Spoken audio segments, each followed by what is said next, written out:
So, what do you want to talk about today, Nick? I want to talk about our favorite genius team. The ones that share it? The ones that help us share it. We gotta come up with a better segue for this plug. Want to thank Share Your Genius for supporting and sponsoring the production of How Solos Scale. We couldn't build this show without you because we have so many prior obligations. And so if you're someone who is hesitating to start a show because you don't know who to trust to bring your vision to life, if you have a show and you're editing yourself and you're like, I just can't do this anymore, go hit up our friends at Share Your Genius. They won't let you down. Tell them Nick and Erica sent you. You won't regret it. Amazing. Okay. What are we talking about today? I think we're talking about differentiation today. This is a multi-layered subject. I'm so excited to talk about this today. You can differentiate in so many ways, and it feels like this elusive thing that everyone needs to do, and everyone's like, how do I do it? And we all argue about what it means. So let me just hear straight from Nick Bennett's mouth. What does differentiation mean to you? Why is it important? How do you do it? Let's go. To me, differentiation, you've achieved differentiation, like the elusive, how are you different? I think you have achieved differentiation in the truest or most valuable sense when a competitive alternative to you can say these words: no, we don't do that, right? That's differentiation. So that's the end state. So how do we achieve that? And I think that given that's the definition, or how we are going to define differentiation or being different, wrap everything we're about to say, and that's the goal here. Cool. So there's a few things to take into account. And I'm guilty of this. I'm guilty as charged. The very important question in business is how are you different? But I actually don't think anyone buys and operates and goes through life that way. So let's give a more practical example. Erica, someone's like, I'm considering purchasing services from you, and I'm considering purchasing services from another content strategist. And internally, inside the business that's making this consideration, they're going to go, okay, well, what does Erica do? And they're going to go, okay, what does this other person do? And that's it. If you can get them to say something very specific and the other person can't, or even if it is specific, it's going to be specific in a different way. And there will be the intuitive processing that is, I understand how these things are different. If someone asked me that question, I could give a spiel, blah, blah, blah, blah. But there are, pretend that it's the exact, a lot of it is very similar. There are many ways to get ahead of this and make yourself defensible. But just pretend that everything is very similar. Sometimes it literally comes down to vibes. Okay, but vibe is how you also probably enter the consideration set, and it may take you across the finish line in a lot of senses. People who come to us very much resonate with you. Yeah, because I'm a person on the internet who just says a bunch of shit all day, and people are like, she seems cool, and then they want to work with me. Literally, though, that's how I've gotten a lot of clients, which is why I bring this up. Right, but vibes is just say it. It's okay. Not everyone can be as cool as me. It's fine. You can just. Yeah, maybe that's what I'm trying to. Maybe that's what I'm dancing. I'm messing. Well, look, vibes are certainly a consideration factor because they're going to be I feel like I'd enjoy working with you, right? That's what they're trying to say. And if they can't feel that with someone else, you'll get the deal. Is that a differentiator? Sure, but it's not differentiation 100% in the way that it doesn't it's not all of it, right? It might be a component of it. So I want to think about this in a few different ways though. So people want to know what you do. And if it's unclear, if it's not specific enough, then they're going to go, well, how the hell are these two things different? And then you end up in the whole well, let's just go with the cheaper option if they're both the same. And that's the place nobody wants to be, right? This is a well-established line of thinking. You end up in the race to the bottom when you're that. So how do we get them to understand how it's different without them having to ask? And there's two main levers of differentiation that we pull, right? One is specificity. The more specific you are, the more different you become. And there's three things within specificity that you can drill into to be more different. And guess what? It's the offer formula that we've always talked about. Like the problems you solve, the person or types of people or businesses that you solve it for, and the process in which you solve it. The more specific you are, the more different you become. So when someone says, what does Erica do? And they go, oh, she does content, right? Not specific, not different. But if someone said, oh yeah, Erica will ghostwrite this LinkedIn post for you on a call while Nick is coaching you through the offer design process in this, like if they get super specific on that and they say, well, what does this other content person do? And they go, oh, they're a content strategist. They do content, they do blog, like, right, whatever the thing is. All of a sudden they're like, oh, well, I can see how they're different. Mm-hmm. You don't need to explain it to me. Now that was like a Fast and Furious example. We can drill into different examples of this, right? But the idea is be super specific. And if you are more specific on the problem, if you're more specific on to whom you help, or you're more specific in the process in which you help people solve the problem, pull any of these levers, and you don't need to weight them all equally across the board. You can solve a pretty standard problem with a radically different process. Mm-hmm. You can solve a very specific problem with a pretty basic process. But it's like, as long as you're drilling in somewhere, you're going to win. There's one other thing that you didn't mention in that, which I think wraps into all three: problem, person, process, which is point of view. You're not differentiated just on your point of view, but I think that the way that you think about the problem, and that you think about who you solve it for, and that you think about how it should be solved, gets wrapped into all of it. So point of view for me is like, it needs to be there, but it's not the only thing. I think people get really stuck on like, well, what do I think? And like, is it really that different from other people? It's more than that. Like, that's important, but it's embedded into then the offer that you create. What do you think about that? I completely agree. The reason I didn't even include it in the list of like, what do you drill into, is because, in my opinion, that the point of view is how these things manifest themselves, like in your reality. And how would you go about explaining those things? Well, you're capable of having a differentiated point of view, a unique point of view, if you have a very specific problem solving for a very specific person and you use a very specific process to do it. It's just there. It's like, point of view feels to me like a really big circle, and then problem, person, process are like floating about inside of that. Yeah, we need like a master diagram. We need a master diagram. all of how all of these things I'm picturing floating bubbles, in case anyone wants to know what's in my head. Yeah, I think there's floating bubbles because it's like, well, there's like POV wraps everything. Exactly. POV is the vehicle to communicate all of it, because without having a point of view, how were people supposed to know? Right. Like that's what people grab onto. And largely, like, your point of view galvanizes or like allows you to internalize many of these things. Exactly. In these beliefs. And we have a whole episode on point of view. If you're like, how do I develop a point of view and how do I share it? Go listen to that, because we've done that. We've talked a lot about it. Yeah. And so point of view certainly matters. But if you're thinking like, okay, well, how do I just like be obviously different?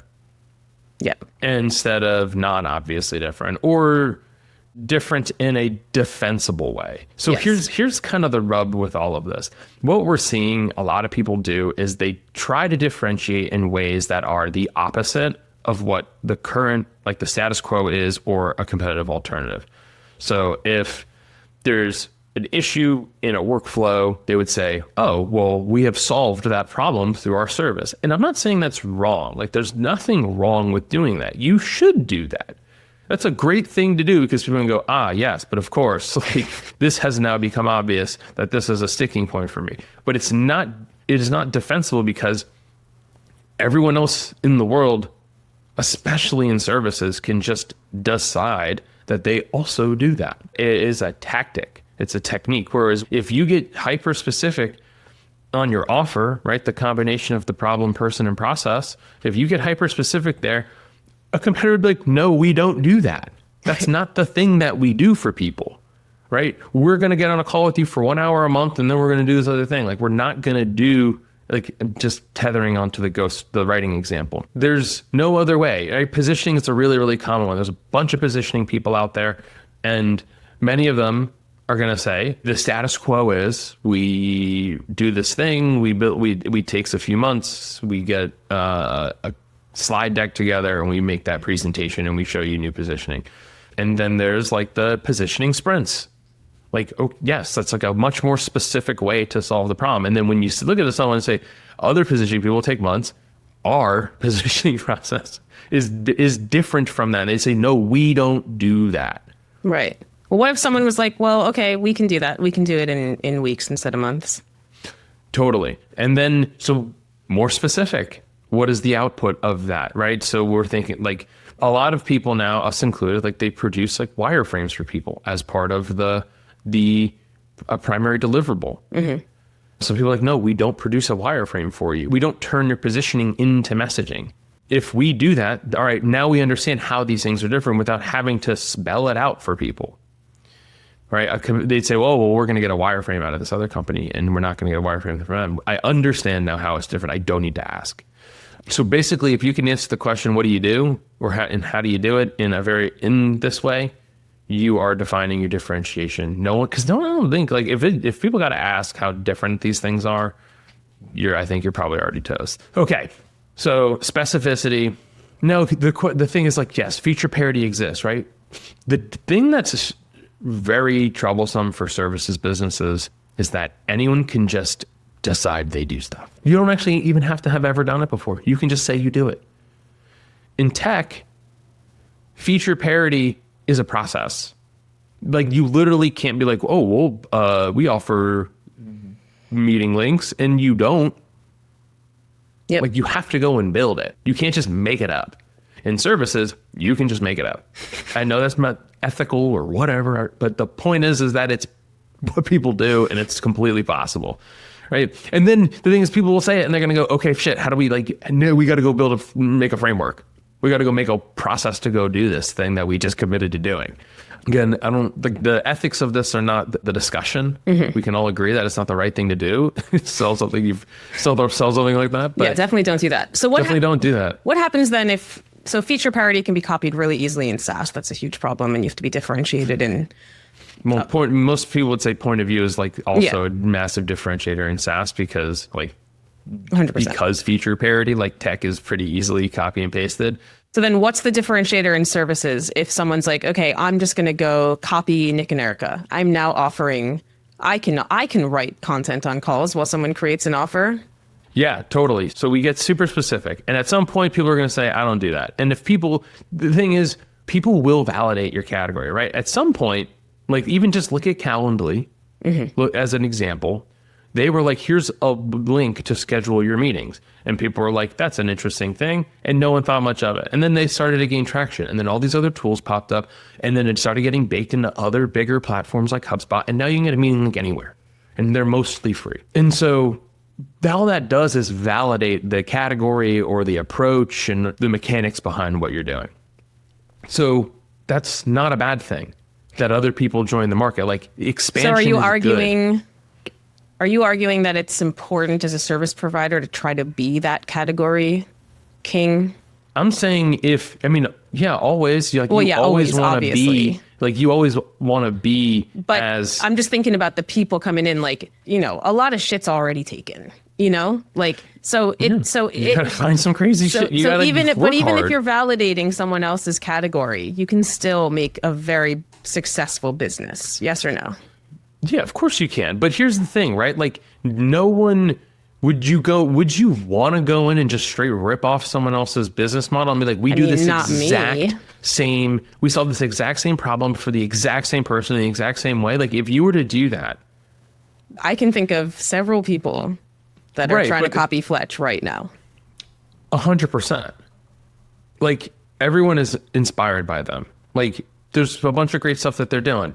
But the thing is think of this as a spectrum of differentiation, defensibility. Mm-hmm. We need another graph. We need so many. We need a designer. We need a better designer than me. Okay, so on like the far left, you have specificity, right? Hyper specific thing. And then as time goes on and more people enter the category, how do you stay defensively different? Because other people joining and doing similar things validate that what you're doing is a good thing or a good idea or it works or all of the above. And so how do you slide over from specific without undoing the specificity? Like how do you, or merge? I guess it's not like a spectrum. We got to get a different, they converge. Okay. You enter credibility. Okay. So when you're saying it's like, well, even if you're saying here's a really specific problem for a very specific type of business and it's solved in this very specific type of way, and they'd say, all right, well, both companies do that. The next thing is, well, who poses less of a risk for us? Yes. Who do we think will be the easiest to work with, will get us to where we're trying to go in the most simple way possible?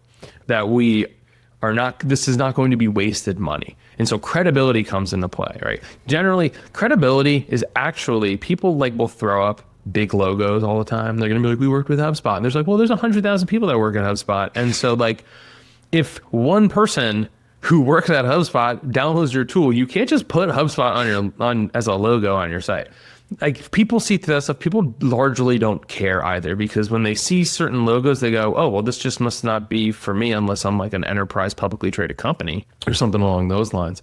So there's pros and cons to doing things like that in terms of like trying to provide social proof where you become unrelatable to some people or to people that you want to sell to. So I have found that the biggest way to differentiate in terms of credibility is through volume. Like you've just done this a lot. You have been trusted by many people to do the thing. Mm-hmm. Right? Then you say, oh, this is a known quantity. I know that by hiring them, like people have taken this risk before me. And the more people who do it, the less risky it becomes. Yes. So if actually changing the service increases your risk, right? Changing where you specifically play actually increases the risk because you haven't done this exact play in that exact way for that exact person. Yep. Exactly. So if you're even reaching if you have into other categories, decades of experience, but you have a new LLC, like doesn't matter. Still people, I mean, that we've talked about this before. It doesn't mean come into the market with super low prices. And like that, you like your credibility comes with you. Like your credibility comes with you, but the act of doing the thing that you are now selling takes time to build. Yeah, 100%. We have a client who has just transitioned out of full-time into solopreneur work. And through her last job, she advised over 100 startups. To the nature of the business, she had advised over 100 startups among certain like specific things. Mm-hmm. And when we talked about that, she's like, well, that was like for that company. It's like, if you were to get another job, what would be the first thing you'd tell them? You'd be like, I advised over 100 startups. Like, why does that credibility doesn't like stay there? Right. That comes with you. That's your lived experience. So like you get to take that credibility with you. That de-risks hiring you. That's the point. Exactly. That's the entire point. All of the experience and expertise you gather over time, all the number of times you've run the play is highly defensible. No one can say that. No one can say that they've done this thing as many times as you. Yes. And so if you're trying to do a thing, like here's like, I think the aha here and the thing that you've been trying to press me on, which is if you don't have the level of credibility that other people in the space or in this like in the niche do, you've made the wrong niche choices. You have made the wrong choices in terms of what problem you solve and who you're trying to solve for and how you're trying to solve it. Right? If you cannot be defensively different and other people say they do the same thing and they're more credible than you, you're probably doing the wrong things. It might be hard to hear. I don't know. Maybe that's an unpopular opinion. I don't know. But you should probably consider making a change somewhere so that you could be defensively different. It's not that you have to go head to head with people who are years and years ahead of you. Like there are plenty of people who have been doing a thing for a very long time, and like someone else with less credibility gets the job because they are solving the thing in a way that's more commensurate with their problem, or it's a more specific problem, or it's a more specific avatar person that they solve for. And so that is the difference. Like, credibility isn't always going to win unless you're competing on the exact same shit, which I wouldn't advise anybody to do. Why the hell would you do that? I mean, I think a lot of people in like this content strategy world or content writing world, for example, they don't know how to use their skills in a quote unquote different way. Because a lot of it is the same shit. We've given this example so many times, and I'll give it again. Yeah. Right? Erin, Balsa, Blandable, John Bonini, content brands. It doesn't have to get any more complicated than that. Both solving a content problem, similar problem. I'm sure they frame it in different ways. Erin frames the content problem as a bland content problem. John frames the content problem as an undifferentiated content problem, right? So right there, they're being more specific with how they see the problem, how they have framed the problem. And that has a lot to do with point of view. 100%. Which comes from experience, by the way, just in case anyone's like, well, how do I develop my point of view? You need to do something so many times that you absolutely hate the status quo, and you've come up with a way of thinking about it differently. It's observation. It's right? observation. Like it's pattern observation. matching. Yeah. Most of it is observed, like unpopular, unconventional lens on this for most people. Most of it is observed while you're working for someone else at a company. And you're like, this thing keeps coming up. Yep. Or I'm working at this company and I solved this problem. And when I looked around at all these other companies in our similar category, they all seem to have suffered from the same problem. Maybe that's the thing, right? Like that's generally the epicenter of a point of view. Yeah. But if we're going to let's take this further. I really like the John versus Erin differentiation here. Perfect. Yeah. Because so bland to bold, right? So that's their POV and how they frame the problem. But then who and how they solve it is also different. So let's walk us through that really quickly. Exactly right. So their who is actually largely similar, right? B2B tech companies, and John has also started to sell more into B2B services, like in marketing agencies. So you can have a similar who. If there's a lot of people trying to help tech companies, because there's a lot of tech companies. I hope Series A and Series B, like everyone I know says that. You can also niche into a more specific tech company. Like, we know people that only work with startups. They're like, I only work with seed or A. Like those, anything past that, and they're like, not my wheelhouse. Like, there becomes a whole new layer of organizational hoopla that I don't want to deal with. Yeah, and you can also, if you want to here, niche by industry as well, but it's not necessary. Yeah, you can certainly, like vertical, look, we all think in categories and verticals like that. So I'm not saying that's off the table, but when we think about, okay, here's a specific problem, here's how I have framed it differently, or how I have framed it. And so people know that, like, all right, I actually don't see our content as all that undifferentiated, but I do see it as bland, or vice versa, right? So we can be specific on what the problem is. We can be specific on who we solve it for. Is it tech companies? Is it agencies? Is it a specific slice? Agencies under 1 million, agencies only doing web design, agencies that only do content, whatever, right? There's a million ways to splice this thing up, right? So right there, they have niched into, or have become more specific on the problem and person. And then there's the process. The bold content strategy, totally different process, totally different endpoint for Erin compared to becoming a content brand with John. Yeah. Totally different systems, totally different. Like, does it get them to the place where they feel as if their content is making a bigger difference in their business? Like, the outcome is, like, they merge at a similar outcome. You're not competing on where they end up. We're looking at this from a lens of, how do I want to get there? What resonates with me? Right. Do I feel like I like this bland to bold content system, or a content brands system? Like, which one is going to resonate with you? That's the whole thing. So niche down and even more specific on the process. Yep. Bonus points if you name it.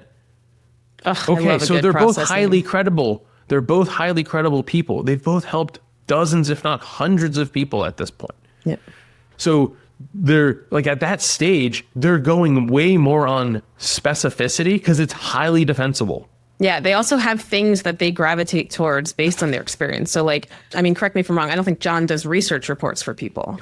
Bingo. But Erin does. And right? I don't think Erin does podcasts in Right. the way that John does. So the way that Erin helps you be more bold is also wrapped up in her, like she's got a whole big process. like pillar research report. Like you need this in order to differentiate. But like she has her point of view on that. And Bingo. John's like, you want to create undifferentiated content? Everything starts with a point of view on a podcast. Like, right. So how you get there, again, like the outcome might be similar, but they're taking wildly different paths to get there.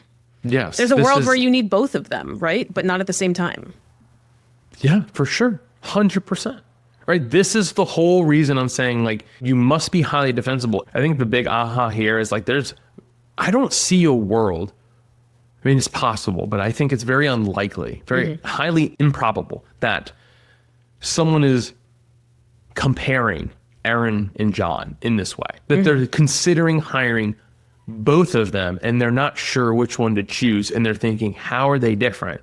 There might be someone who goes, there's going to be an intuitive, like the vibe thing. They're going to be like, this stuff feels like it's for me. Like I've been captivated by this point of view. And the level of specificity lands with me. And there's largely very little comparison to be made. It's probably more so, it comes down to a categorical choice. Like if there even is. I would say, choice I to would be argue made. that when it gets closer than that, so pretend that there is a John and Erin, like very much closer competitor. In that scenario, this is where brand really matters. Conditioning the market on your point of view and building likability But they're and both trust. doing that already. No, Like, that's I'm the just thing is- saying, like, if it was harder to pick apart what's different about them, because it's easy for us to pick it apart, but let's just pretend there's another content brands-ish out there. Like, this is where I really do strongly believe content and brand has a huge impact, Of course it does. because it built, like, people still buy on, like, trust and instinct, even if we can't measure that. Totally. But here's where you're going with this is exactly the point.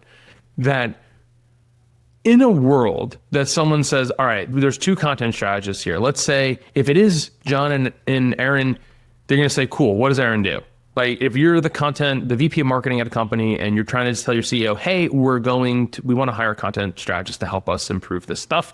And they're going to say, cool, what are our options? Well, there's Erin and there's John. Well, what does Erin do? And you tell them exactly what Erin does. And you say, what does John do? And you tell them exactly what that does. They're not going to be like, I don't understand. They're not going to say that. They're going to go, okay, I understand how these two things are completely different. But you're just going to make that process subconsciously versus the alternative, which would be, what does John do? And what does, Bob do? And Bob's a content strategist. John does his content brands. And they're going to go, I don't really know what Bob does. And so it's much easier for me to make a buying decision because I understand what John does. Right. It's so much easier for me to give him the money because it's specific. It's so much easier for us to give him the money because he's highly credible. The volume of people he's helped is high enough for us to feel safe giving away the money. So specificity and credibility are the two levers you pull to create defensible differentiation. Anything else might be icing on the cake, but no one's considering the nuts and bolts of all the little shit that goes on inside of the service in the way that I think some people treat differentiation. And especially it is not made on a comparison front. It's largely done subconsciously long before the sale is ever even on the table. Usually it's like they already resonate with John. They might know who Erin is and they're going to go, that's not exactly the way that I want to solve this problem, or I want to become that. Yeah. Right. And I think that's the whole thing here. It's going to happen, like the consideration and the comparison is going to happen long before the actual sales thing. Like that's in order to get you over the finish line, specificity, credibility, you become highly defensible, and highly defensible means highly differentiated. Boom. Right on time. I love it. Right on time. That's Thank how you you for do coming it. to my TED Talk. Until next time, friends. All right. Catch you next time. We need like a sign off, like We keep do. on scaling, keep on. Scaling. Keep ever on. since you said, in another world, in my head, I went straight to in another world. Like, what is that? I don't know. It's like the beginning of every sci-fi movie ever. Yeah. We need a sign off. If anyone knows what sign off we should Yeah, sign please off tell with, us. give us an option, and we'll plug you. And Happy scaling. happy. Happy. Oh, we're the worst people in the world. All right. Goodbye. Bye.